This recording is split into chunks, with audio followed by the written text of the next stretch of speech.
Happy New Year. If you would please rise and join me in the Pledge of Allegiance. I pledge allegiance to the flag of the United States of America and to the republic for which it stands, one nation, under God, indivisible, with liberty and justice for all.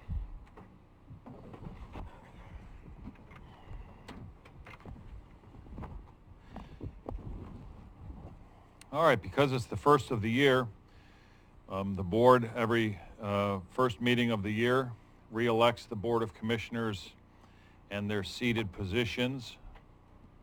So at this time, do I have a motion? Mr. Chair, if I may. Go ahead, Commissioner. I've given you a bad time over this last year, but I like how you run meetings. And so I would like to make a motion to keep the board as is for the year of 2020 and hope you will agree to that. I have a second. I'll second that. Further discussion? I'm still going to give you a bad time. It's okay. Okay. Roll, please. Commissioner Gold. Aye. Vice Chair Boyce. Yes. Chair Pash. Aye. Motion carried unanimously. All right, well, thank you for that. I appreciate it. Next, we're going to do our line of duty casualty report. Commissioner Boyce. Thank you, Mr. Chair. What I have for concluding of 2019, December was a rough month. So we're up 8 on the police officers' line of duty deaths. But the good news is, if you can Stand by find... 1 second.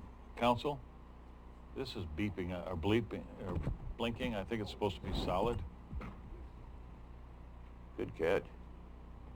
All right, just to catch the record up, we voted on the new board will remain as it was, intact. Myself as chair, Commissioner Boyce as vice chair, Commissioner Gold also is present on the board, and we were currently at our line of duty call.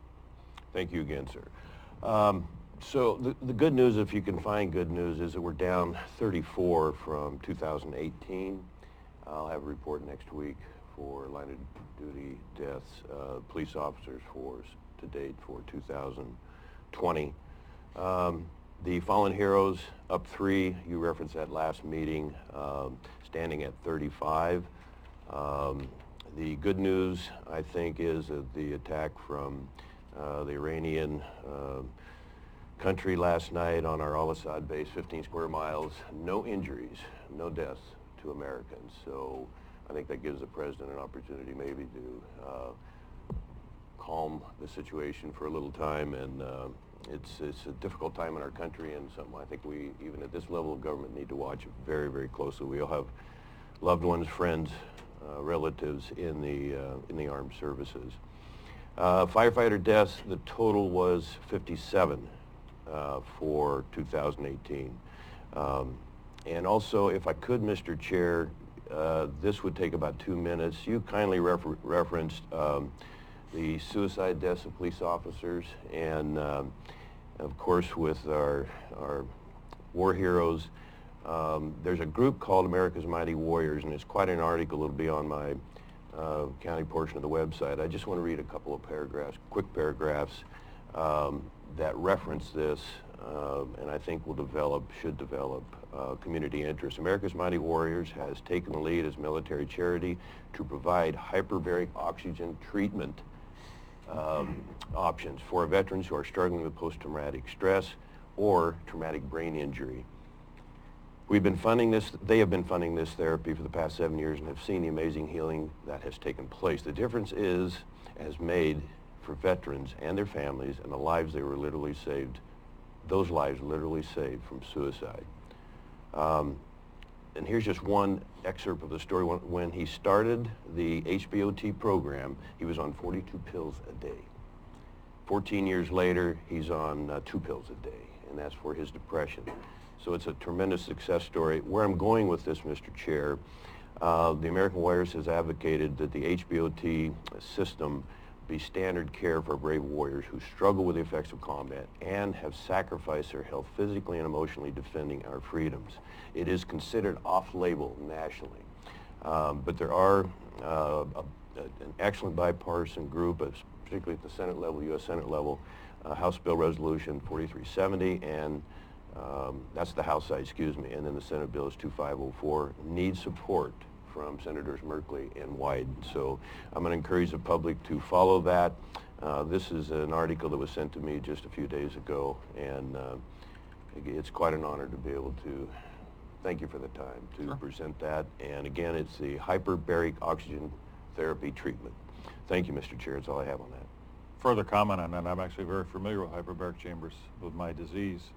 I've been in hyperbaric chambers. I did not know. As well as equine therapy in the business I was in, did huge hyperbaric chambers.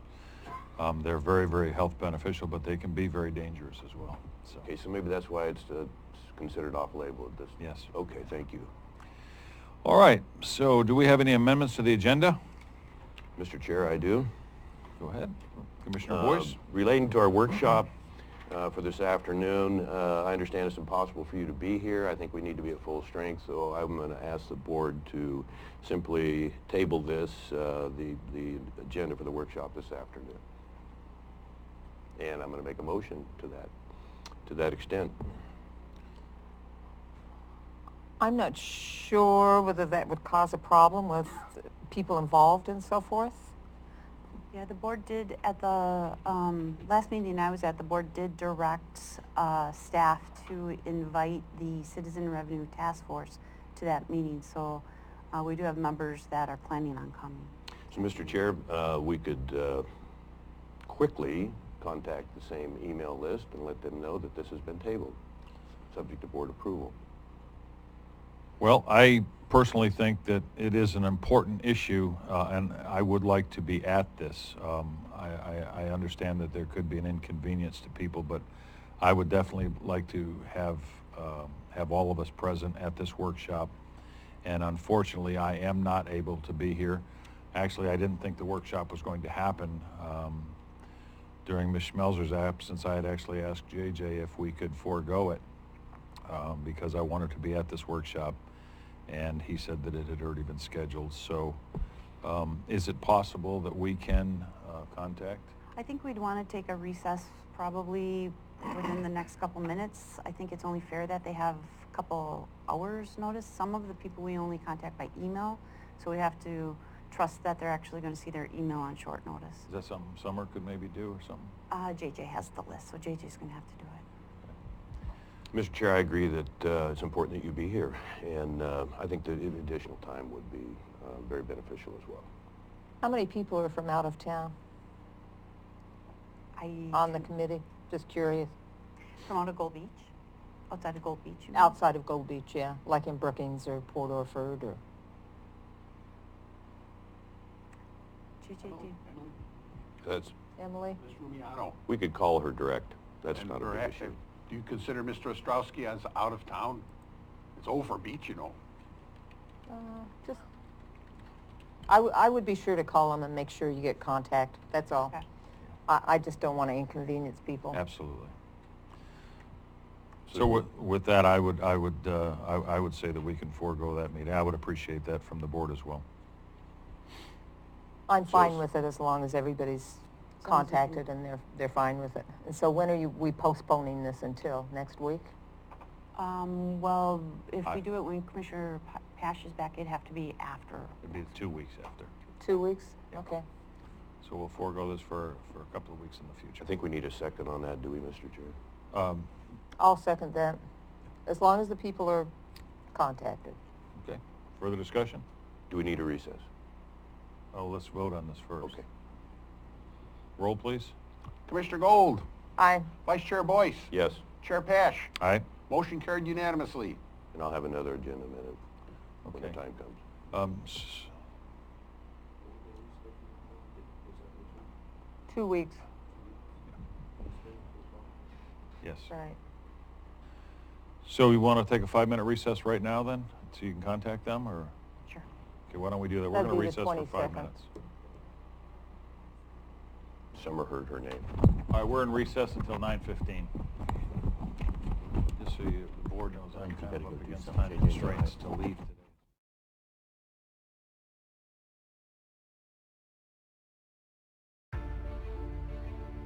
All right, we are back on record. It's 9:23 on January 8th, 2020. JJ's still a little busy, so we're going to hold off on the amendments to the agenda and do public comments at this time. If we could, Mr. Clay. Happy New Year, Gordon. Thank you. Happy New Year to you. This one. For the record, my name is Gordon Clay of Brookings, Oregon. This is to give a status report on the formation of the county's new Suicide Awareness and Prevention Council. The council press release went to 34 media outlets, only 7 of which were in Curry County. I contacted all of them, and the only ones who responded that they ran the free advertising were Curry Radio and KGBR Radio, who did PSAs, and the Curry County Reporter and Port Orford News, which each ran a complete story on November 20th. I didn't get any response from any others. I then asked each paper to run the advertising a second time, and both the Reporter and the News did. KCIW and the Insider were not on the press release list. I got on KCIW for an hour for over a 2-week period, starting December 23rd, and the Insider ran a whole press release inside their December issue. I encourage you to have both of those on your press release list. At least they're interested in reporting events that are going on in Curry County. I'm asking everyone who is tuned in to mention the Suicide Council to people in Curry County who are directly involved with one of the 14 stakeholder groups and encourage them to apply. It is helpful that they are active in the stakeholder group so that they know and have direct access to the history of suicide involving the group. They are aware of the problems the group is currently dealing with around suicide, and will have access to the people within the group who would consider implementing corrective strategies the council may come up with.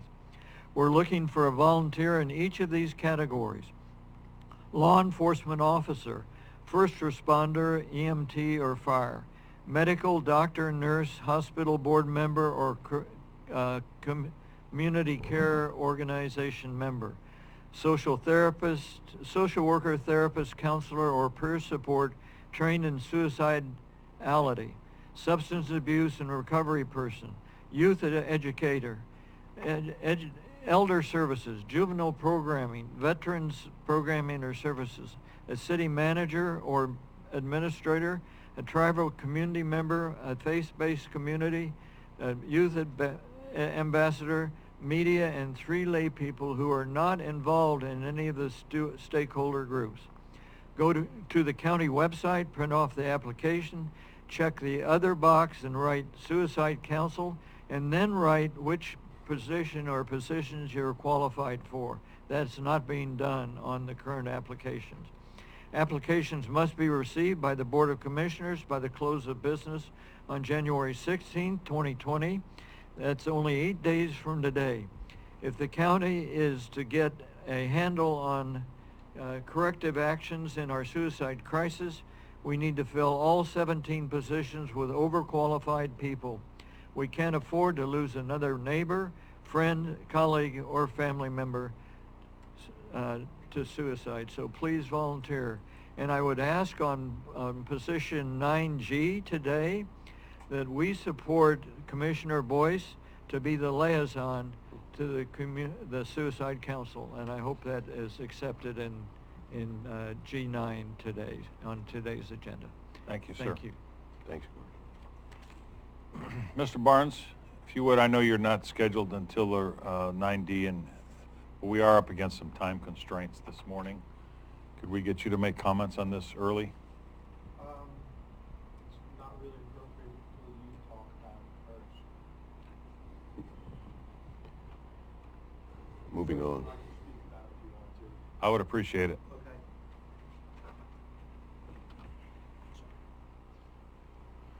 Yeah, I'm David Barnes. I wanted to speak about, there's an item on the agenda about refugee resettlement.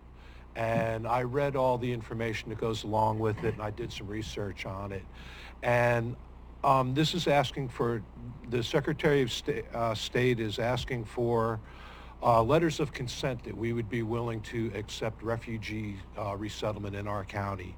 And I just wanted to point out that Curry County is highly, highly unsuitable and a poor choice for the success of refugee resettlement. And some of the things I'd like to point out to you of why is, we're currently under a state of housing emergency. We don't have housing for the people who live here already. We have 10% of our people live in substandard housing. 30% of our children go to bed food insecure every night. Most of them are on free lunch and reduced lunch programs. Our elementary school down in South County is the most crowded elementary school in the state. There's no unskilled labor market here. There's no housing. We have high opioid usage. I mean, the list goes on and on and on. When you consider this, I would certainly hope that you do not consent to becoming a refugee community. Commissioner Boyce? Quickly, Mr. Chair, could you provide us a copy of that? Those stats are scary, and I'd just like to know where you got that information, and not surprised, but would be very helpful if you could I provide got that information sitting right in that chair over the last year. Okay. So it's just things that have been said in the front of this room in the last year, so. So it's a compilation of your work and research and just different studies pulled together, et cetera. Yes, there was a study about food insecurity 2 months ago that we listened to. We've heard we've heard talk by the code enforcement officer about how many violations there are in the county. From other people I've spoken to, other things are easily looked up. So there's just all those things. I sat here when you passed the state of emergency for housing, so. I think that's all. I just want to point out before you consider this that I don't think there would be successful assimilation should we try something like this. We need to address the problems for the people who live here already before we start talking about bringing in more people. Thank you, sir. All right, getting back to amendments to the agenda, Commissioner Boyce, you said you had another? Thank you, Mr. Chair. Yes, I want to pull from the consent agenda item 7A. Certainly nothing against the applicant. This Citizens Revenue Task Force is really, I think, Mr. Chair, outdated, so I'm just a little puzzled on why we are going to continue this, and here's why briefly. The two primary board members on that task force are David Haney and Ron Crook. Both are very active, as you know, in the Friends of the Fair movement. And now that we have the countywide lodging tax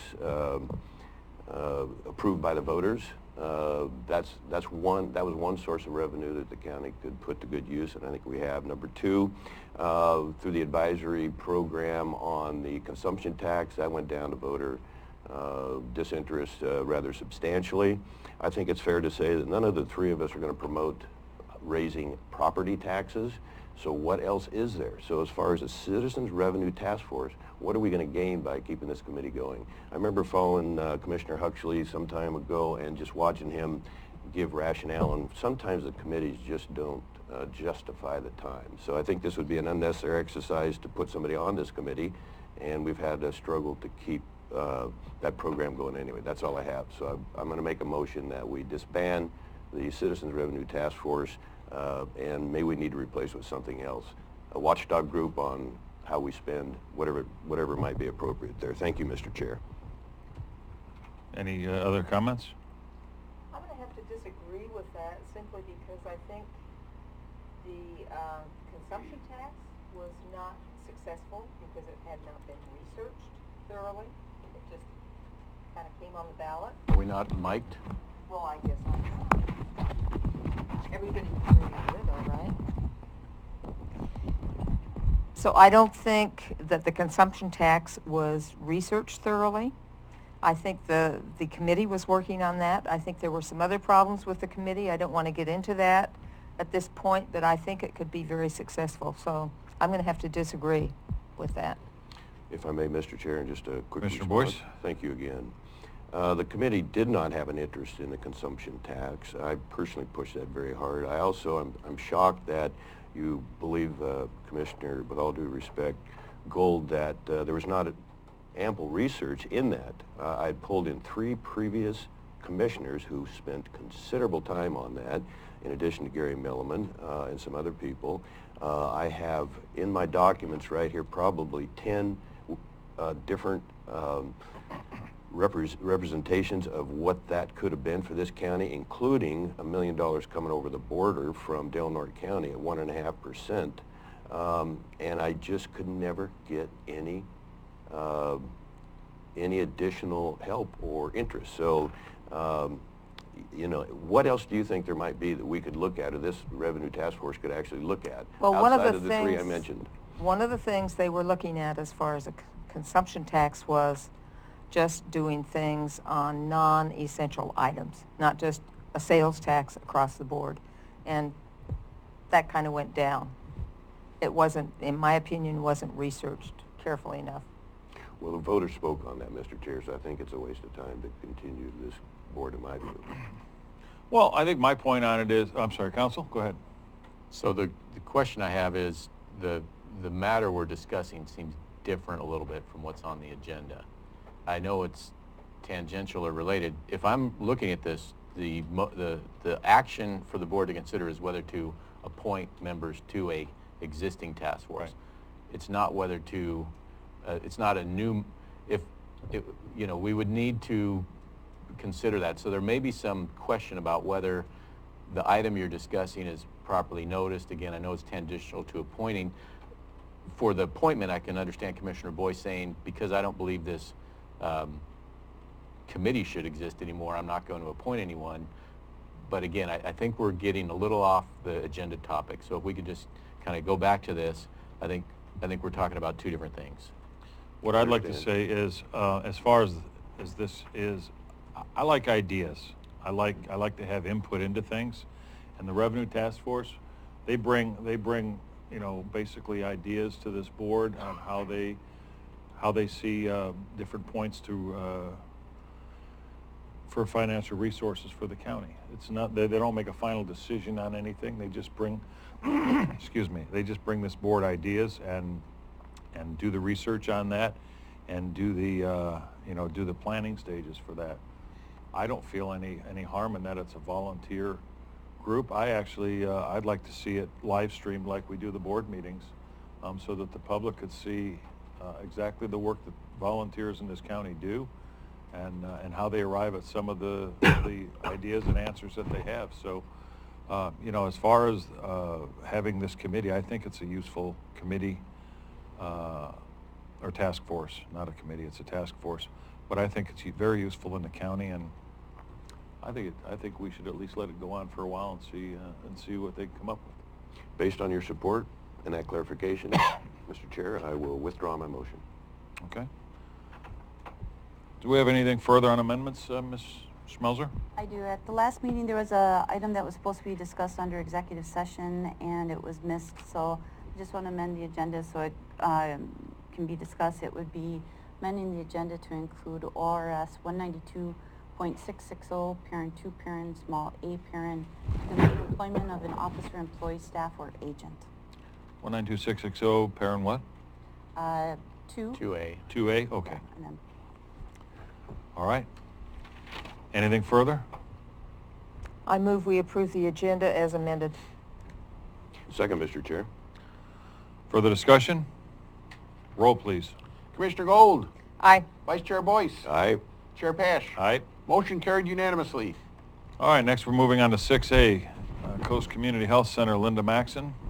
I don't think she's here. Again, she is not here. This is her second time she's missed. Okay, so I did I had, sorry, I had to make sure I was on there. So I did reschedule her and confirm that, and then late last night, I did send her an email reminding her. I realized that was a late reminder. Normally we don't send reminders, but I am surprised she's not here. Maybe she's held up, or there was a delay, or perhaps she had a client. My concern is this is the second time we've scheduled her in front of the board, and she hasn't responded to either one. And I do know her. I've met her in Port Orford, and she actually asked to present here, so I'm surprised she's not here. Commissioner Boyce? She was at the Senator Merkley Town Hall. She was not feeling well, and also she's not very good about returning her emails. But I'm very interested to not shut the door here, Mr. Chair, just because it's so important to our North County, as you know, and they've got a lot of good things going, and so I am puzzled, but hopefully we can, again, I'll repeat, keep the doors open. Thank you. Ms. Schmelzer, if you would, please reach out to her. Next, we have number 7, the consent agenda. Appoint 1 member of the Citizens Revenue Task Force and appoint 1 member to the Budget Committee North County position. I move that we approve the consent agenda as written. Second, Mr. Chair. Further discussion? Roll, please. No, it wasn't pulled. He withdrew the motion. Commissioner Gold, Aye. Vice Chair Boyce, Yes, sir. Chair Pash. Yes, sir. Motion carried unanimously. All right, next we're moving on to discussion action items. A, Adams Appeal Gravel Extraction. Ms. Crockett. Morning. Good morning. I'm Becky Crockett, Curry County Planning Director. The item before you has been discussed at length at your last meeting on November 20th, 2019. So I'm just going to pretty much summarize what has happened since that time, and then with assistance from County Council, talk about possible decisions that the commissioners can choose to make. First, I want to remind you that this was a de novo land use process. That is, the board is deciding on issues without reference to the conclusion of the Planning Commission, but with the record of evidence. And the criteria that the board must address and meet for this application are primarily those in the Curry County Zoning Ordinance Section 7.040. Now, as I mentioned, you may recall that you took action on this on November 20th. That action that you took was to close the hearing and leave the record open for 14 days to allow the public comment on information that was provided by the applicant at that hearing. Today, the hearing is closed, which, unless the board reopens the hearing, does not allow for testimony by either the applicant or the public. We did receive additional comments during the 14 days that you left the record open, both in support of the application and a lot not in support. Now, I want to say, in accordance with ORS 197-763, the applicant then was provided the comments received after that 14 days. I personally gave the applicant the comments. And he then was allowed 7 days to submit final written arguments in support of his application. Pursuant to ORS 197-763, the applicant's final submittal shall be considered a part of the record, but shall not include any new evidence. However, the applicant did submit new evidence into the record. Actually, I want to clarify. The applicant submitted new information. It's your decision whether or not that should be added to the record. Specifically, he included a map with GPS coordinates detailing additional locations and sizes of gravel areas proposed for extraction. Now, if the board decides to receive that new evidence into the record, then the record must remain open another 7 days to allow the public the opportunity to comment on that new information. Then, again, the applicant is allowed another 7 days to submit final arguments in support of his application again. Following that process, that is in ORS 197-763, is crucial to a land use proceedings. However, it's also just as important for the board to make a decision that satisfies the criteria in the Curry County Zoning Ordinance. That's the criteria that we laid out in Section 7040, number 10. Specifically, and I'm going to kind of summarize this, the code states the applicant's plans and specifications must contain sufficient information to address the standards. Thus far, staff has not seen scientific data, studies, or technical data in the record to support a changing proposal that's been made by the applicant. The standards that we must meet include the need for an evaluation of potential impacts on noise, dust, water quality, water flow, fish habitat, land stability, vegetation, wildlife habitat, and land and soil erosion, essentially the environmental impacts of the operation. Mr. Adams' proposals don't tell us much detail regarding the operation. There's no information on scalping depth, equipment to be used, number of trucks involved, the stockpiling, water diversion, berming, timing in regards to fish migration, flow impacts, fish stranding from holes dug in the gravel bar, vegetation removal, access, or road construction. Further, there has been some but little coordination with the numerous federal and state agencies and an effort to comply with their regulatory requirements, which could help satisfy some of the criteria in the Curry County zoning ordinance. Now, there are some emails that were submitted into the record from a few agencies, and there are letters from environmental groups, but mostly those that are trying to apply support are suggesting and are receptive to working outside this process with the applicant to develop a better plan and a method to address the problems with sedimentation and gravel in the Pistol River.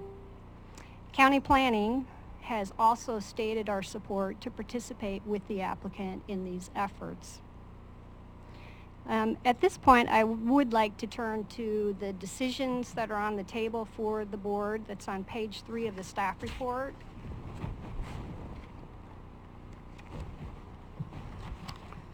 Essentially, option 1 allows the board to open the record and accept the new information submitted by the applicant. If the commissioners decide to open the record and accept that information, then you would have to allow another 7 days for the public to respond to that information, and then allow the applicant an additional 7 days to comment and add evidence into the record, hopefully no new information. Secondly, you have the option to proceed to make a decision on the application. You have the option to reverse the Planning Commission's decision and approve the request. That one becomes a little problematic for staff in that we would want to make sure that there are adequate conditions on the application as was proposed through the Planning Commission process. Second option is to affirm the Planning Commission's decision to deny the application. And coupled with those two actions would be a decision to not open the record for acceptance of the applicant's new information that was submitted. So with that, I'm going to be here for questions with the assistance of legal counsel. Counsel Huddle? Thank you. Director Crockett, there was, again, we had the public hearing, we closed the public hearing, we left the record open for additional submittals, and we did receive additional submittals from the applicant and then from other parties, parties opponent, maybe even supporters, I don't know. I'm looking at the agenda packet. I think it's 3 different tabs. One of them has 419 pages in it or so.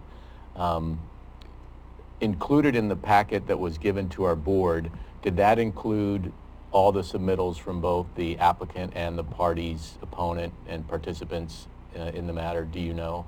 Yeah, what I know is that the planning department submitted all the information that came in from the public as well as from the applicant by December 14th of 2019. That was in the commissioner's office at that time. We worked with the commissioner's office to try to put all of the record online. I understand that there were some computer glitches, some difficulty in all that information actually being online, but all of the information, the record, the entire record, was available in the commissioner's office by December 14. The completed record of hearing is also available in the planning department and was available as of December 14th. But was it also included in the packet, the same documents you're talking about? Are those in these pages in the board's materials for today's meeting that has also been published? As I understand that they are, yes. Okay, thank you. So the board, because as you just heard, there was a glitch or something that prevented so these materials are both given to the board in a packet, but they're also posted separately at links on different web pages around the county. Those links on the web pages are for informational purposes to the general public, but they're not necessarily the board's packet. But what I'm understanding is, notwithstanding whether there was a glitch in putting the information out to the general public by these separate links, the information submitted by the opponents was included for the board to consider on its decision today. That's correct. Okay, thank you. So that was just a question that I had after talking to some of the people involved in the process. So my understanding then is that the board has in front of it all of the information from the applicant and from the participant parties, and then the question for the board would be to whether to, if the board does accept the new facts, new evidence, after the record is closed to everyone, the applicant gets 7 days. They can submit new information, but it has to be argument, not evidence. And as Director Crockett pointed out, there's evidence. If the board opens up the record again to allow that new evidence, then it will have to give all the other parties at least 7 days to respond to the new evidence. And then the board has options of rejecting that additional evidence from the applicant and making a decision just on what was in the packet there before the final submittal. So basically, if we reopen this, we're going to roll for another 14 days and then close it again, and then it'll come back. Yes, and that is one option before the board. Is that option, if I may, I'm sorry. Go ahead. Is that option 1? That's option 2. That's option 1. Oh, I'm sorry, that's option all right. 1. Okay, thank you. My question for you is, and I know you're not a river expert and you're not a rock expert, and I understand that She was there's... born in Pistol River. I didn't say she wasn't born and understands the river, but she's not, I don't believe she's an expert on scalping and all that stuff. I know a lot of those things you said haven't been met, how deep the scalping would be exactly, how many trucks and those kind of things for the footprint that it would make. My question is, facing what we're facing in the Rogue this year, and we've had Congressman DeFazio here and some others from the state here, with the amount of rock coming down the river, the inordinate amount of rock coming into the mouth of the river, or coming down the river and clogging the mouth. What kind of damage do you foresee in that area if it was scalped? I mean, I know down by my ranch last year. If I could, I think this might be getting into the realm of even more new evidence if you're asking for an opinion on factual consequences of an action. So I guess we need to move forward with A, B, or C. Commissioner Gold?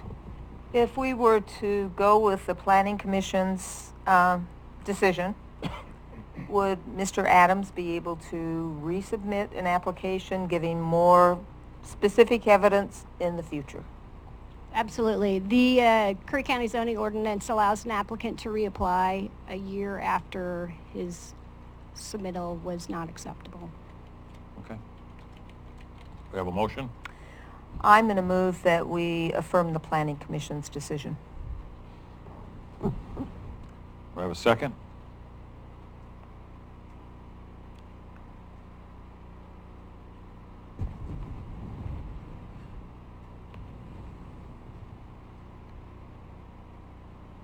The Planning Commission's decision is to Deny the application. deny the application.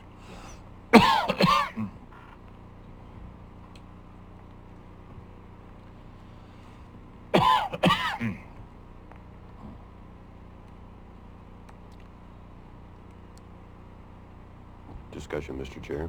Commissioner Boyce? I think to get more evidence and open the whole thing up to both sides, to give the applicant and the public more time, this is no small task we're headed into, one way or the other. So I'm really asking the board to consider option 1, as I understand it, as it has been explained. My only problem with continuing this even farther is, at our last meeting, I asked, sorry, I got a tickle in my throat. I asked Mr. Adams if he would come back with a more definitive plan.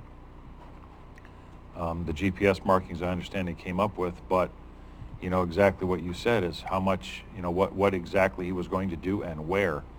And my concern is that he did not do that. And I'm glad to hear that he can reapply. My problem is we've got a lot of staff time in this already, and to keep kicking it down the road. I'm just sad that he didn't come in with more information, what he had, and a lot of time to be able to do that. Go ahead. The only thing I would add to that is that any citizen who would take on this kind of a task has a lot of work out in front of them, and a lot of time, just a lot of hurdles. And so I hate to seem discouraged. It may not fly, and I understand, but I think the other important thing we could add to that, Mr. Chair, is that, as I understood correctly, that there's some citizens out there that want to help him, albeit they might be late. They want to help him get some of this information and overcome these barriers. So that's why I'm pushing, and I'd be happy to make a motion subject to your approval, Mr. Chair, again for option 1. Commissioner Gold? Those folks could help him by letting him reapply again. Absolutely, and it's not just citizens. These are the environmental groups, the Watershed Council. There has been numerous entities that have come forward and expressed support to help with this project. The bottom line is, yeah, there's too much sediment and gravel in the lower Pistol River, no question about it. And there seems to be consensus by everybody that something needs to be done. Whether or not this is the right avenue for it to be done seems to be a big question. And there is a lot of interest in a more collaborative effort between all of the interests that are involved in the Pistol River to come forward with a proposal that people feel more comfortable with. Commissioner Gold? I don't think 14 days is going to be able to significantly change a plan, to be honest with you, since all of those groups are involved. I will say this also, you know, in working on the Rogue River this year, on the amount of sediment in the Rogue and also down in the Chetco, we looked at that somewhat, and I fully agree. There's too much sediment and rock in the river, and we had some government agencies come and look at it, and they all said we need to remove the rock from this river. We were surprised here in the mouth of the Rogue that the Corps came up what I considered short to even properly opening the mouth of the river, but we had discussion, or the port, I mean, the mouth of the port. We had discussions all the way up to the landing up here, the landing restaurant. That whole area is in low tide.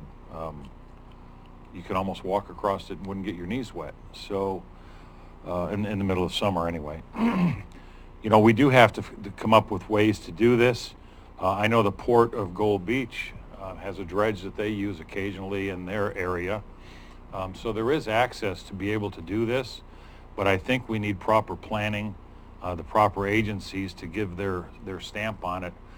And I think there are certain permits that have to be filed if you get your wheels wet and your machinery with the state agencies and federal agencies in that river. So I would say that I would hope that Mr. Adams, as I recommended to him at the last meeting, would consider withdrawing his application and redoing it properly with all the I's crossed and T's dotted. And I say that's what I said to him at the last meeting. I'm not saying he should consider that now because that's not on the table. I did have a question, if I could. Yes, sir. I've seen, there was a question by, I think, Commissioner Gold, if the board denies the application, can the applicant resubmit an additional application in the future? I think that answer is yes, but I think there's a time within which... 1 year. Right. Ask and Thank answer. you. But 1 year. if they withdraw the application, then it's not a denial, and I Right. don't think there's the 1 year time limit. That's Right. correct. And that's Good. why I Okay. asked him to withdraw. Very good. And Yep. he did not Yep. withdraw, and I was actually expecting him to, because on that particular day there were several members of the audience that offered him a helping hand right there. And I'm actually, like I say, I was surprised to see that this wasn't more thorough when this came back in front of us. Commissioner Boyce? Isn't that going to ask him, in all intents and purposes, cause him to start completely over, if he does that? No, I think it's... Maybe I misunderstood. When you refile, if he would withdraw, then, or refile, I believe he's just got to get things more in order than they are to meet the requirements for the Planning Commission, correct? That's correct. That's correct. That helps. Yeah. Okay. So being that he did not he did not withdraw the application. Commissioner Gold has a motion to clarify your motion, Commissioner. To accept the Planning Commission's decision. Do I have a second on that? I will second that. Further discussion? Roll, please. Commissioner Gold, Aye. Vice Chair Boyce, No. Chair Pash. Aye. Motion carried 2-1. And I hope Mr. Adams does resubmit with the proper things that he needs to do this. I am all for removing gravel from the river to reopen it for fish. Next, we are going to move on to professional services contract. Ms. Schmelzer? Yes, as you know, Brant Media has been doing our video photography, filming our meetings and posting it to, I believe, the website and social media. And their contract terminated on December 31st. So I think it's advisable that we continue to film the meetings and broadcast the meetings. We have a couple options to do so. One is we have staff that has that capability. However, that's not what she was hired for.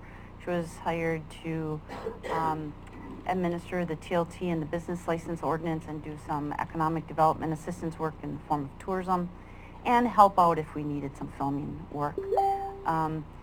Eric Feliciano, who was working for Brant Media, is available to continue to film our meetings if we'd like that option. So we have a couple things to discuss here. Eric is willing to do it.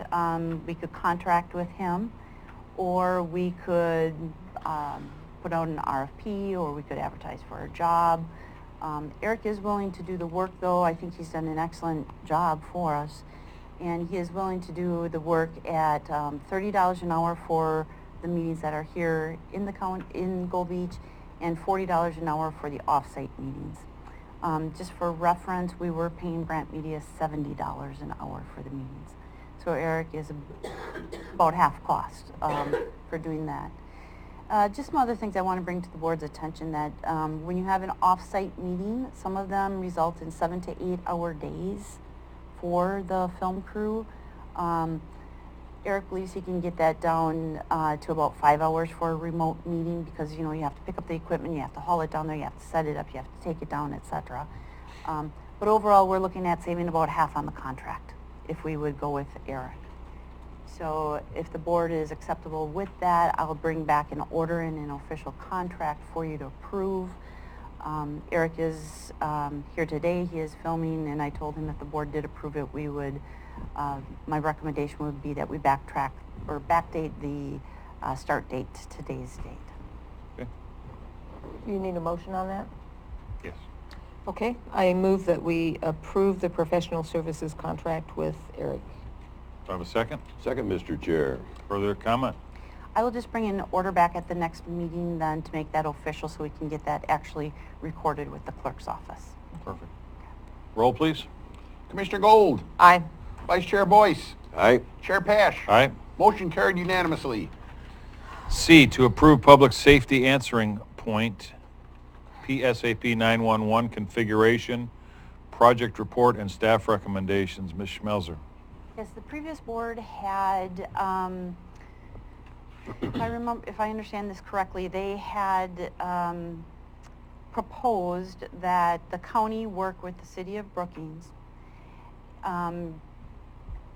to contract with the Portland State University to do a project to determine, should the 911 services be combined, Brookings and the sheriff's office, and to look at that whole operation and come back with recommendations. The group met in, I think it was November. It was City of Brookings staff and then Curry County, the sheriff's staff, and we met and decided that there were so many errors in the document that we really should not recommend it be adopted. I did forward the report to you so you could see the findings in the report. The findings did say, we should be looking at a Gold Beach facility or more centrally located facility. But the data that was based on had errors in it, so we questioned whether or not it was reliable. And so I did let Portland State University know that I was going to be recommending the board not accept the report. Okay. So question, do we still have to pay for it if there's a lot of errors in it? Yes, we paid about $18,000 for our share of the report. Commissioner Boyce? I thought and maybe you've already done this, I remember talking to you, that we were going to challenge them to start over basically, or at least fix it. Well, Is to it a real fix holdup? it means starting over. And first of all, I don't know if they would do that. I Well, suppose they would be ethically obligated, I I would suppose we think. could ask them. I have to be honest with you, I do not think the city of Brookings or the sheriff's department would be interested in doing that at this time. Well, the sheriff's here, but likely because it may produce the same, because Portland State's reputation has been very good, but in this case, doesn't sound like they followed through properly at all. Well, I'll tell you what I'd like to do is... Not happy about wasted money, huh? Yeah. Is, as again, however the vote goes, but I'd like to be the person to contact the university. I'll gladly contact them I'll and ask second them that. for a refund So, because of the errors. Did we already pay this? Yes. Oh, I'm Okay. sure. Because again, I think if they haven't performed, we can Absolutely. deny payment, sure. Mr. Chair, you have my support on that. I will be the one to do that. So we're going to deny renewal of the contract, and then I will contact the university for a refund. So we don't have to renew the contracts. We don't have to worry about that part. What we have to do is just formally not accept the report. Okay. And then follow up, let the minutes show that you were going to follow up and talk to them about the fee. So do you have specific errors in there that he can discuss? Yes. Okay, because I think it's important that everything's factual. I'll see if the sheriff will endorse those errors as well. Okay. I just, wasn't prepared to go ahead and talk about this, but, I'll give you my information on it. When we decided to, contract with the city and Portland State University, we were under the impression that we would get a really good recommendation on how to consolidate. But what we understand was the project was turned over to a graduate for his master's thesis or things like that had no experience in PSAPs or anything like that, and his supervisor and everything are gone. They don't even work there anymore. We did pay, I think, our half of $17,500. Brookings never paid, and because they were waiting on the final. Well, the final draft that came out was completely full of errors. It's saying that we didn't need to, if we did consolidate, we didn't need more dispatchers based on the number of calls. And there was like 800,000 calls that they... I can't remember the number, but they missed and we explained that to them, and but we're not confident in their work on this at all. And unfortunately, the county, we were out close to $18,000 on that. the city paid nothing simply because they said our $18,000 was the first half and they were going to pay when it's completed? Is that how it worked? I'm not sure, it Whoa. wasn't to deal with Brookings on how they paid their bill. All I know is they did not pay, and they were waiting for the final product before they paid. But I think we got a bill, and they wanted, and halfway in between, they said, hey, you need to pay this, and blah, blah, and so the county did. But we were still on the impression that we were going to get a good document that shows how to consolidate and the reasons why. With that, they did say that, that there needs to be a consolidation, that more than likely it needs to be out on its own, but for now it would have to be with the sheriff's office, which they had some issues with that, the seismic of the building and all that kind of stuff. And bottom line is, I think if you really wanted to know a little bit more about the reasons why Brookings didn't pay, to contact Lieutenant Donnie Dotson. He worked on this more than anybody, and he knows all the numbers. And when we had our meeting back, I think in November, we all decided that this wasn't something we wanted to pursue because it was so flawed that we couldn't deal with it. Well, and not only that, it sounds to me like they just kind of pawned it off on a graduate student to do it rather than the professionals. Well, that's my impression. Commissioner Boyce? Thank you, Mr. Chair. I'm going to encourage you to just take the approach you said a bit ago, but please consider adding. I'm going to disagree with the sheriff just a little bit because we'll lose valuable time here in trying to pull off this consolidation. Give them a chance to make it right rather than us try and get our $18,000 back, which will probably take 5 years, and maybe some good will come out of it. That might be a huge reach, but my hope is that your call will generate some discontent, and understandably so, and move this thing forward. Okay, can I have a motion? I would suggest they contact Lieutenant Donnie Dawson. That's a because very they're good I will idea. first, yeah. Good. Thank Very you. good. I move that Thanks, we Sheriff. do not accept the report and that Commissioner Pash is authorized to contact Portland State. A second? Second, Mr. Chair. Further discussion? Roll, please. Commissioner Gold, Aye. Vice Chair Boyce, Yes. Chair Pash, Aye. motion carried unanimously. Okay, it's it's 10 minutes after 10. I need to take a 5-minute break real quick. So we'll be back at 10:15.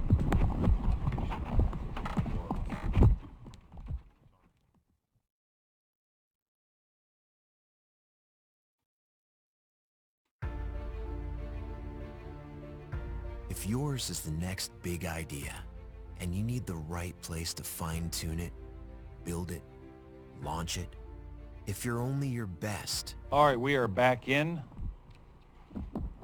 It is 10:17 on January 8th, 2020. Moving on to 9D. County Counsel John Huddle. Surprised you, didn't I? This is the refugee resettlement. Which is kind of funny. All I did was pass this along from AOC to the BOC office, so I really don't have anything to add. I mean, the federal government, I think we have an executive order in there, and it seems to be something that I haven't seen before, where the feds are actually looking for feedback from local communities, not just states, but also cities and counties, as to whether they want to accept refugees. So the way I interpret this, if we do not affirmatively say we want them, then they have a policy that they will not locate refugees here.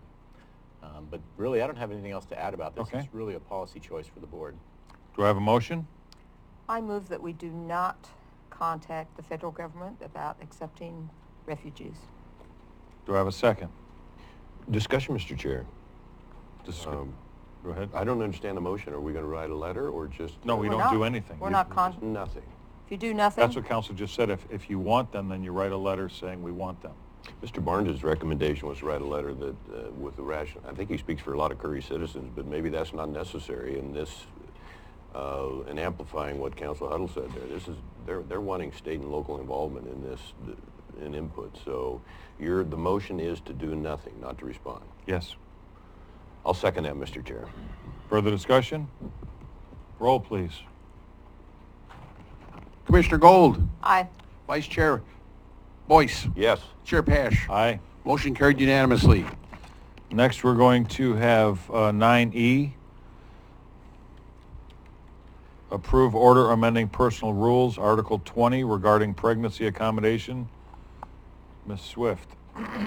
So Ms. Swift contacted me by email and says that she's not live streaming and to give her an email when it's time for her to come. So I just sent her an email, so hopefully she'll be here very quickly. I hear the door closing. I actually worked with her on this item. I can kind of summarize, but there was a new law that says that we have to basically give time for pregnancy accommodation. And the interesting part about it is most employee benefit laws, and it's effective January 1st. So if the board adopts this today, which is staff recommendation, and we have to give accommodations as well. I said time, but also we have to reasonably accommodate. It applies to applicants, so people who are not hired, as well as employees. And most laws require employees to work a certain amount of time before they get a benefit.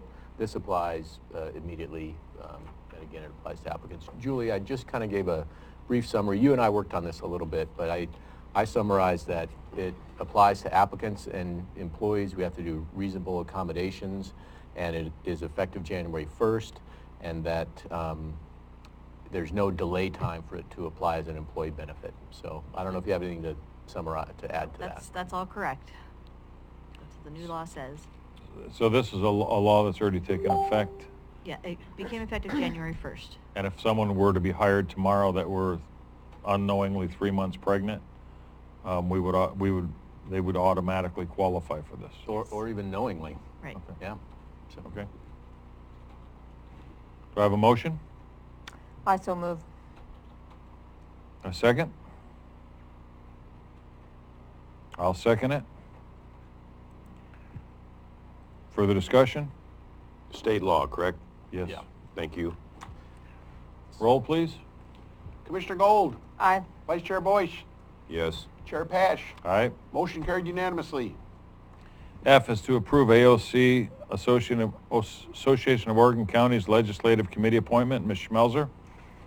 The Association of Oregon Counties got a hold of me and indicated that they have an opening. They asked us if we would make an appointment to that committee. So you do have the information in front of you, and we're looking for you to appoint someone. In my opinion, the logical choice would be Commissioner Boyce, since he's been very involved with that committee. But of course, that is up to the board. We have public comment. David Barnes? We can do both at this moment, please.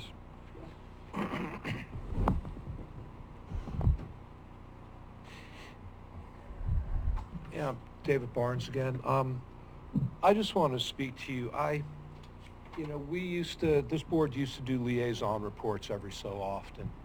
And the members would come in and they would talk about what's happening in their liaison roles around the county, and that's something that seems to have gone away. And we don't get that anymore. And we had just since the fall, we've had a case where there's a commissioner didn't even know that the Southern Oregon Workforce Investment Board was meeting because the liaison hadn't said anything about it. And we had an issue just recently where our public health administration has all of a sudden fallen apart. And, a board member on that didn't say anything about it. And I'd just like to point out that a liaison is an individual who is responsible for relaying all communication between groups. And that's something that we're not having here. Liaison is more than just going out and meeting people and attending meetings. It's coming back and reporting on what you learn at those meetings.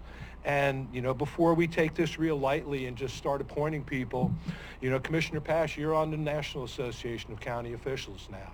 You'll be in office for 3 more years. I would think it would be a natural progression and a synergy for you to also serve as our representative on the on the AOC and its incumbent bodies.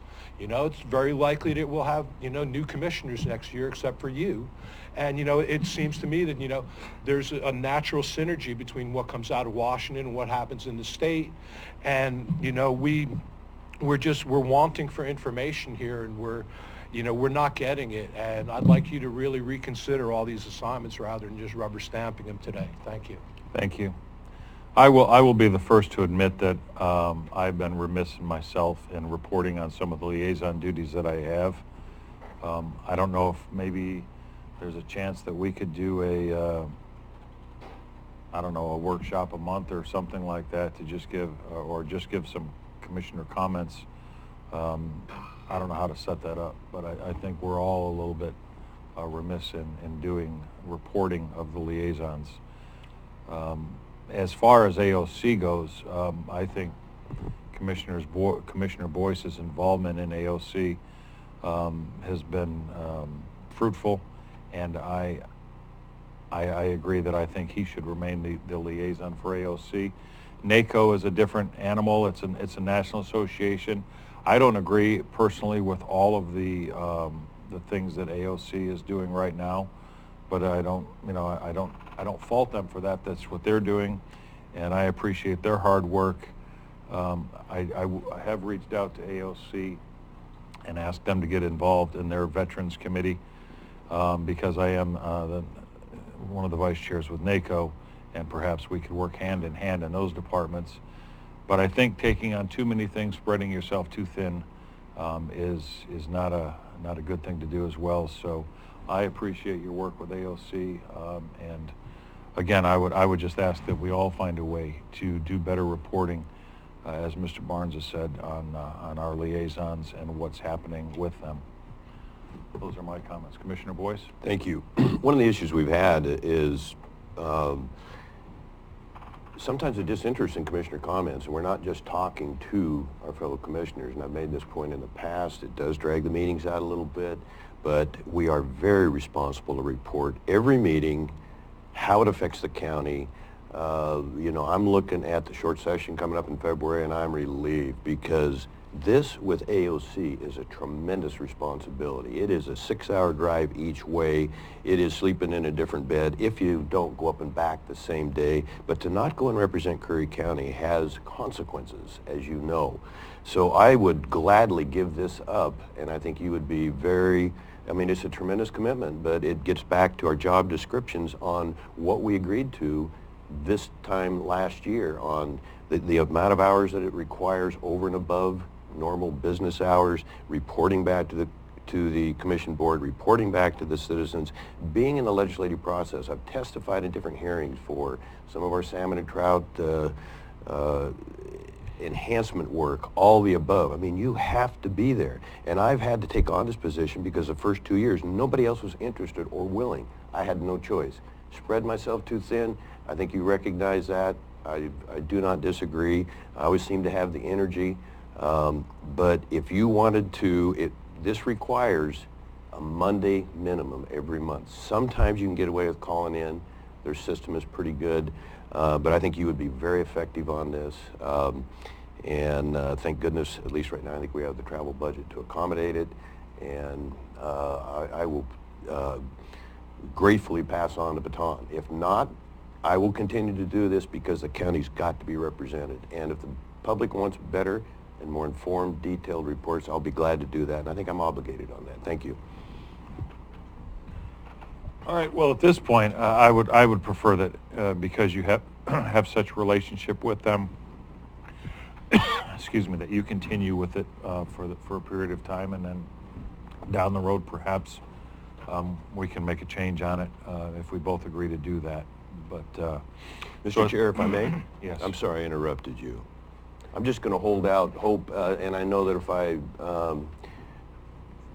not challenge you, but lobby you to attend some of the short session committee meetings that directly affect Curry County on, we just saw one bill there with a pregnancy deal, and so we have to be there, and I can enlighten you, or not enlighten you, but offer those times. I think it would be very beneficial to the county to have you attend and go to that time and expense. Thank you. I appreciate it. I've actually already reached out to Representative Smith's office. Good. I know I can't be on the floor, but I have asked if I could come up for a couple of meetings and just, you know, sit in on some of that. We have the aggregate, the fish, the sod. I mean, there is quite a list. We have to be there. Thank you again.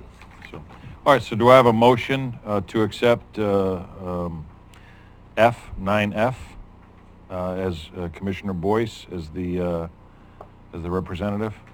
I so move. A second? I'll second. Further discussion? Roll, please. Commissioner Gold. Aye. Vice Chair Boyce. Abstain. Chair Pash. Aye. Motion carried 2-0. And again, should we, you know, down the road, we may look at, changing that up, so.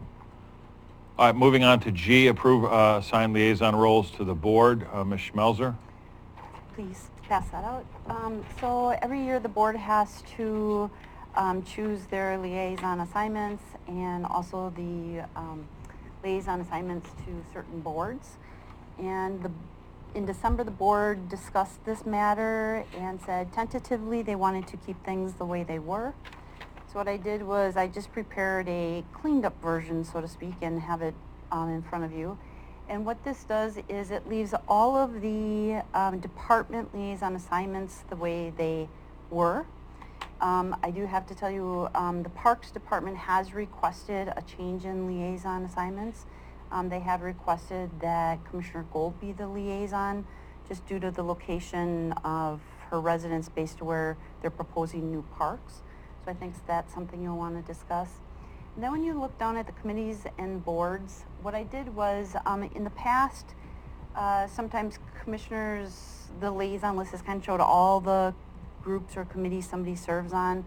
And what I did was, before you, I toned it down to those that really require board appointment. So this is a list of committees, departments, boards where we assign liaisons to. It's not meant to be a list of all the committees that somebody might serve on. So this list, as you can see, is much shorter than lists that you've seen in the past. The area, what I did do is I did remove, Commissioner Gold was appointed to All Care, so that was a change in the past year, so I added that to show she would be All Care for 2020. And then, of course, the change from the original liaison list from last year, Commissioner Pash was on the Border Coast Regional Airport Authority, and mid-year we switched that to Commissioner Gold, so this reflects that she would also serve this coming year on the Border Coast Regional Airport Authority. I do have something highlighted in yellow. It's called the Charter Cable Franchise, only because my question was that a committee that required the board to appoint someone to it, or was that just something that Commissioner Gold, you follow along with? I'm not sure. So that was one where I thought... Charter's no longer in existence. Yeah. Okay, so that one I think we should just completely just take off the board altogether. Other than that, I think, and I could be wrong on this because I haven't been part of last year's appointments, but I believe that the ones shown on here are all ones that require formal action to appoint someone to their committees or boards. Well, can you say charter is no longer in existence? It's Spectrum. Okay, but it's just a different name. Right. Okay, thank you. Yeah. Commissioner Boyce? Mr. Chair, I'd like to talk first about boards. I would encourage you to consider being on the Southwest Area Commission on Transportation. I'm a little reluctant to give that up because that is a inside track to all the ODOT projects. And as we watch with anticipation what's going on at Huskenot and other slides, milepost, Port Orford is it 338, I think, or 328?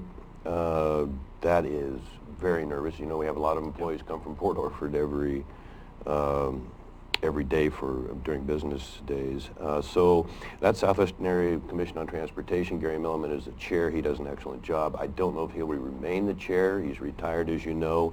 Right. My alternate on that is Roadmaster Christensen. Of course, needless to say, very capable.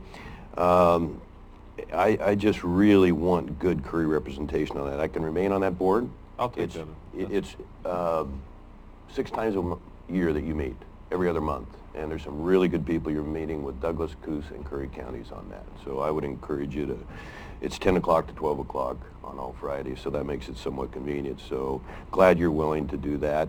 I don't want to get into the parks discussion, but if that's required, then I will. I'd like to make a motion, but without any other changes that I'm unaware of, that we follow through with and leave it as Director Smelser has outlined here. Let me just say something on the parks. I know that Commissioner Boyce is involved in a whole lot of travel and... Could you clarify that, please? Going up to Salem and so forth. Okay. We hear about it all the time. Oh, that's a little bit negative, I'm sorry. No, I wasn't... Maybe you don't need to hear about it. Maybe it's not of interest to you. Hey, come on. That was nothing negative. Well, you should have been there, ma'am. You should have been there that whole time. But I covered for you, and I did a good job at it. Sorry, Mr. Chair. I was just going to say that I would be willing to accept that liaison position. If I may? Commissioner Boyce? First of all, because a commissioner lives in a certain spot, has no bearing on any responsibilities. We represent the entire county, from the Coos County border to the Del Norte County, California border. So I've been to the Elk River Sunshine Bar, Laird Lake a couple of times. I've been to Lobster Creek Park. I've been to certainly Boyce Cope, the list goes on and on and on. This is the one positive thing I feel like I get to do that isn't stressful in this job. And so I enjoy it a lot.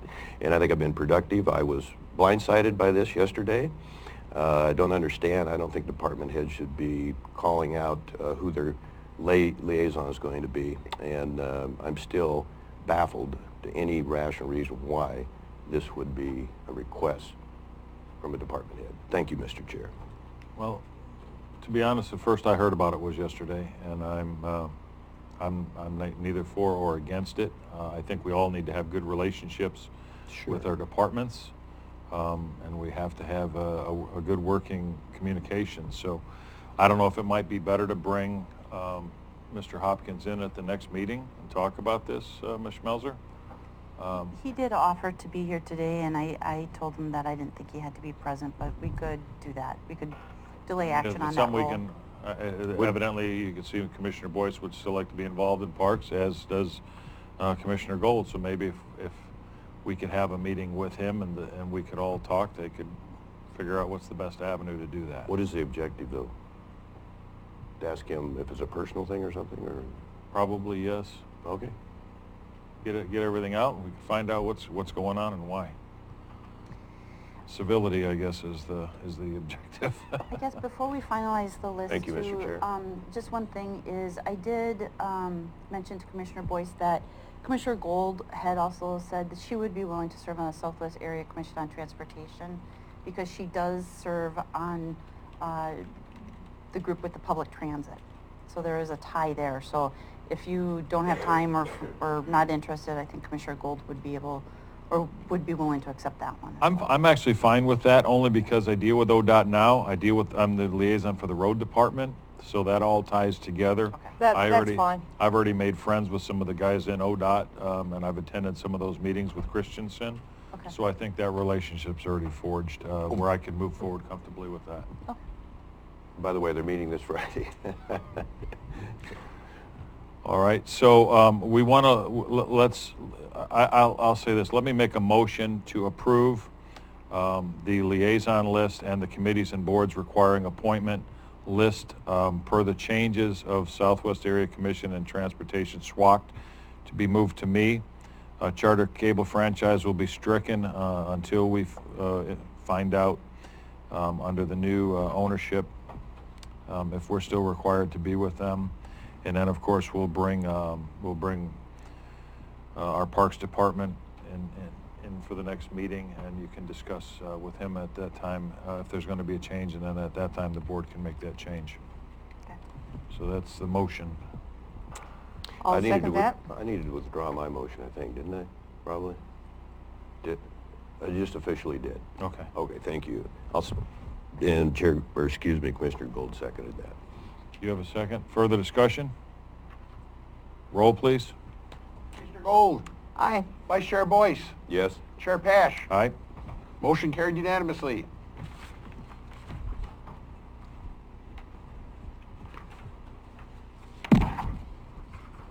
All right, next we have H, review and discuss Fair Board Services Agreement. Council Huddle. Oh, thank you. So we've heard about the Fair Board and the agreement, and the agreement's in your packet. If you look at the last page of the agreement, let me see if I've got a, well, it's just on the last, if you scroll down to the end of the agreement, it basically says this agreement, it's number 15, this agreement is binding on the parties and can only be amended by the concurrence of both parties. This document shall be reviewed annually. There has been a request by the Fair Board. It was delivered to me by their chair, Bob Chibani, who's here, and he's available to talk to the board about it. I think the board could, if they wanted to, decide on this today. I only had it as a discussion item to give the board and the Fair Board options to see whether they wanted to look at more of the agreement than just the proposed amendment. But just before you is a proposed amendment. That's on the next page down, page 7 of the packet. And what, if you recall, for county employees, so essentially under this MOU, we contract with the fair to use legal, for contracting and personnel, and HR for personnel, but these employees are fair employees, but they have agreed to use our personnel regs. And our personnel regs require criminal background checks on all of our employees, and they have asked to be, because they have a lot of volunteers, and I think since they're volunteers, they don't get paid, but they would have to pay for the background check, and so they've asked to be excused from that. I'll let Bob Giovanni talk about it if the board wants to hear from him. Mr. Giovanni? I will say, as a liaison for the fair too, I was at those meetings, so I was present during that discussion. But if you'd like to just kind of summarize for the board what you'd like to see. Yeah, summarize the discussion is we brought it up so for the background investigations, and it was determined that if it would create an undue burden to the fair itself if we had all the volunteers, because you can envision somebody's coming in and I'm a volunteer to do the superintendent in the photo, when I have to get a background check for not getting paid, see you later, out the door. So it would really be detrimental to everything we get done. So when we asked for the amendment, we did include it to say that the paid employees are not part of this exemption. This is only the volunteers. And the 4-H department, who are the ones that work with children and stuff to do that, they all have their own background checks already to do that. So this would be just, you have a volunteer to come up to help clean up the fairgrounds before they get it ready. Well, technically it would say, well, you have to sign this paper, which we're asking them to sign the paper for the volunteer stuff still. But now you have to do a background check to come in to help us for 2 hours to sweep the parking lot. So it's kind of be detrimental to that. So that's the thing. Wasn't your board's discussion also including anyone that could be alone with a child Yes. would have to have a background check? That is correct. So if we happen to set up a section that would say, we'll have a child care section or a child entertainment section, that person would have to be covered by this as well. So we would definitely make sure to do that, because we're all wanting for the best of the safety to do that. Anyone have anything further for Mr. Giovanni? I can certainly understand where you're coming from, and I am for making sure that the children are safe. So as long as you're making that exemption and making sure that those folks that are working with children are getting that background check, I'm fine with it. Yeah, I think that was spelled out. It's sort of, I don't know if it's exactly spelled out, but what it does say is the requested, the Curry County Fair Board is relieved from requiring and obtaining mandatory criminal background checks. So in other words, and for fair facility volunteers, it doesn't talk about unless they're with children or something, but it sounds like you all will create on a case-by-case basis or some kind of guidelines for when you will or won't require it, but you just don't want to do it for everyone. That is correct. Okay. So would you be willing to, if we approve this, to amend this document to say, to put that language in there? Yeah, with the assistance of county council, we can have that language correctly written, so we're all good. So what we would do is then bring back the actual, probably the whole agreement with the revision or the actual revision and run it by both boards again before bringing it for final adoption. Yeah, and that's what it would be, say, we'd have to take it to the board. It's not my decision to make, but yeah, I would see it would be amenable to bring that in, and it makes sense. I just think it's important that we clarify that in the language of the contract so that there's no ambiguity. Yeah, and that's what it's just to make sure everything gets done. We're not looking at, trying to sidestep anything, but Perfect. You can see in this day and age where everybody's worried about stuff, says, well, I'm helping you for 3 hours on Wednesday. I don't think I need to spend whatever it is to do the background check. I absolutely understand that. All right, thank you. Thank you, sir. So we're going to... You'll direct staff and legal counsel to work with the Fair Board to draft an amendment that includes the comments and discussion today. So noted. All right, moving on to commissioner updates. Commissioner Boyce. Start the clock, my friend.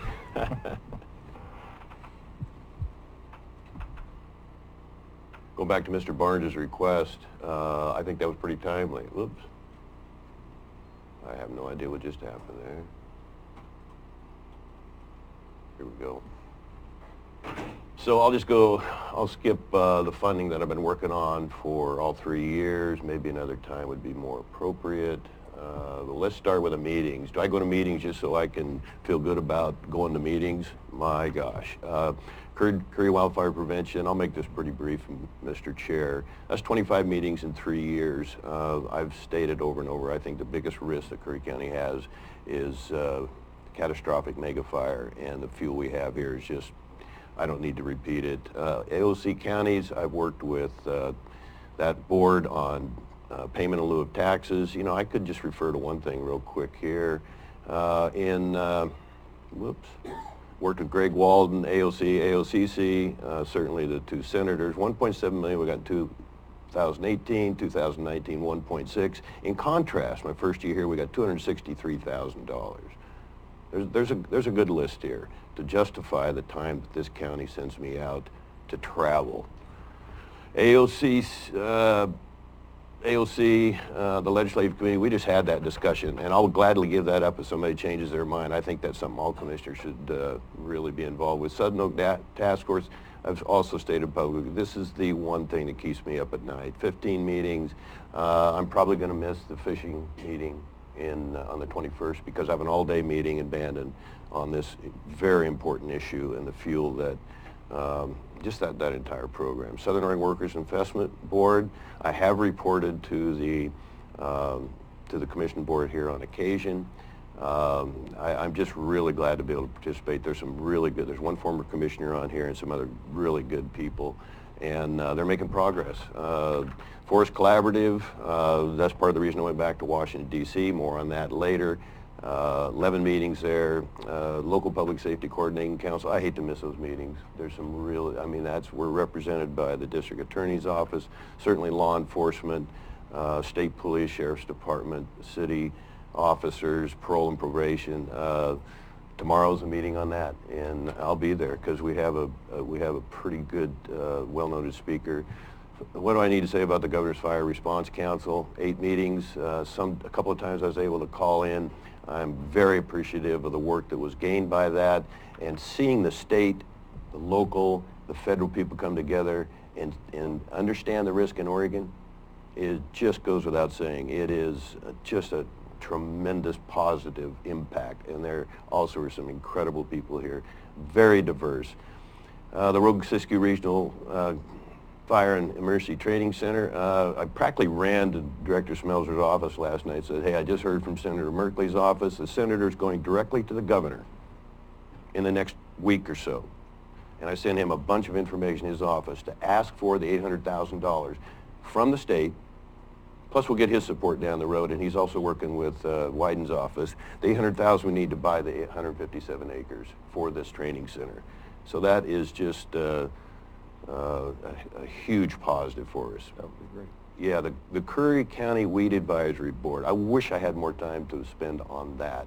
When you talk about gorse moving into North County, you talk about Himalaya blackberries, pampas grass, Scotch broom. My gosh. I have to be there.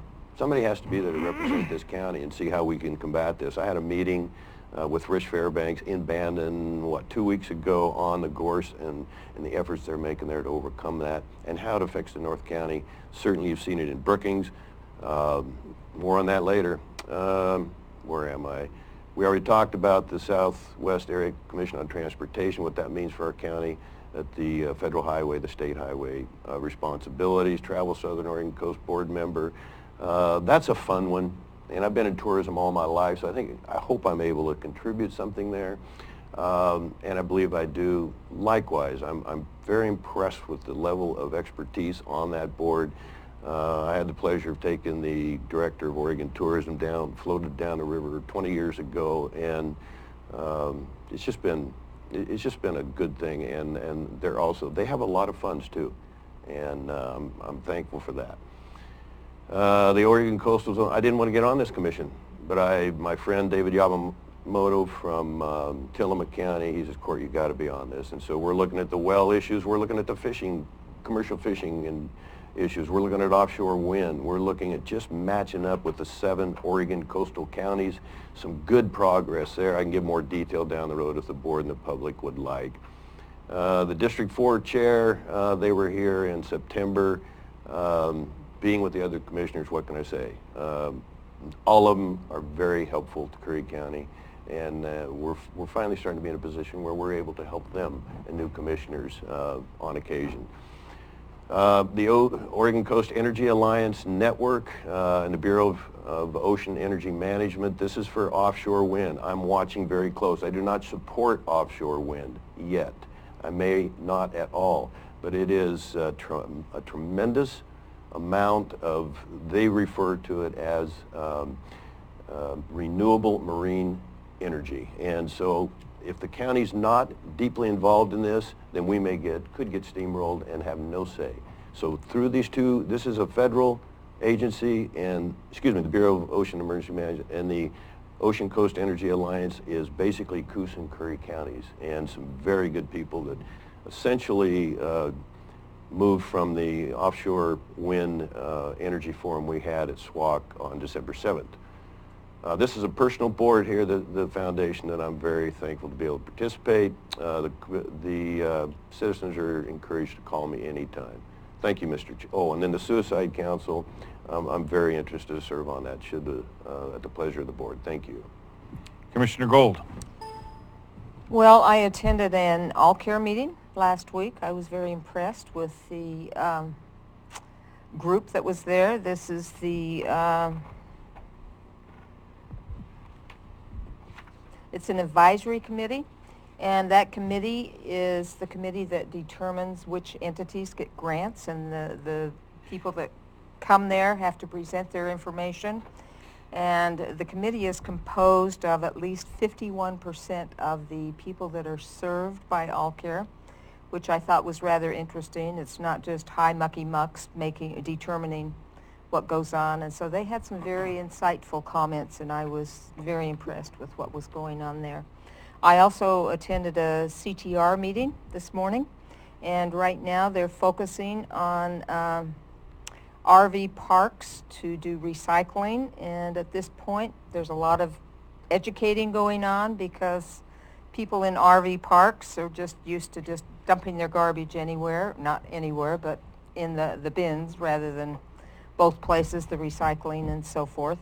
And also they're interested in getting a link to our website to go to the CTR website, and on that website you can get their app, which is good.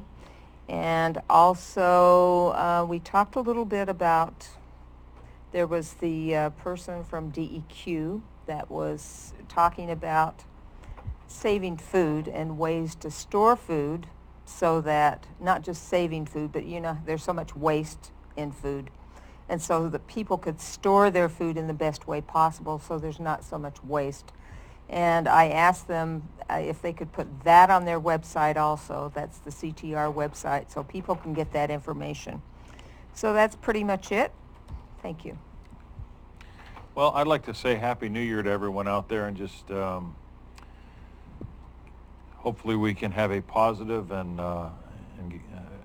attitude this year and get a lot of work done. We've got another year with this board in place, and I am excited to work with everyone. Ms. Schmelzer continues to impress with all the hats that she wears.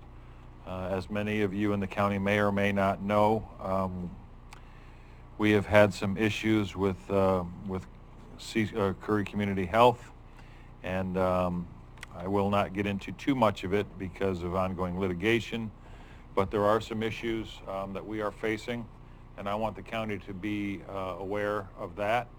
And we will promise you one thing. The citizens of the county will not go without the health services. We've been in constant contact with the Public Health Division and the forces that be to help make sure that health care gets taken care of in our county. And Ms. Schmelzer's been leading that. And I applaud you for taking on the challenges that you're taking on with that. And the many hats that you're wearing. My trip to Washington for the National Legislative Council for NACO will happen the end of February. We have made a stride that I think will benefit the citizens of Curry County. David Barnhart, who is the Secretary of the Interior, has agreed to meet with me and talk about Curry County and the Rogue River, the Chetco River, and all the rivers in the county, and the inordinate amount of rock and gravel that is in them, sediment, the fishing that's here. I've spoken with his office several times about this, and he's an avid outdoorsman, and we've invited him to come to the county and do some fishing and whitewater things, events here in the county. He's also an avid hunter. Maybe our sheriff would like to take him out shooting one day or something, but it'd be fun to have the Secretary of the Interior in Curry County. I'm not saying that he'll come, but I am certainly going to shake his hand in the beginning of March and invite him to do that. And hopefully we can get some issues that are pressing Curry County and the rivers, some of the fish issues that we have, some of the issues with the Army Corps of Engineers, that we can get them out on the table and start to develop that relationship and get some of this repaired and get the rock out of our rivers. So that's basically all I have. Again, I'd like to thank staff for this last year. We've gone through so many changes. We've got Summer Madison back, Miss Wisconsin. Did you call her? Well, Madison, Wisconsin. Oh, I got it. That's how to Okay. say the name, because I always mess it up and call her Matheson. But we've got some of our staff members back, and it's good to see our Sheriff's Department budgeted properly and have the opportunity to offer your deputies what they need and offer the citizens of this county the security and safety that they need. So again, I'd like to thank everyone for this past year, and I look forward to the year coming. And with that, we are going to adjourn this meeting and enter into executive session per ORS 1926602D, 1926602F, 19660-2A. And could we add H, litigation? And 1926602H, litigation. Thank you, Mr. Chair. And we will come back in after we are through executive session. So with that, this meeting is in recess. It is 2:11 on January 8th, 2020. After leaving executive session, we are to proceed, staff is to proceed as directed from executive session. This meeting is adjourned. You said 2.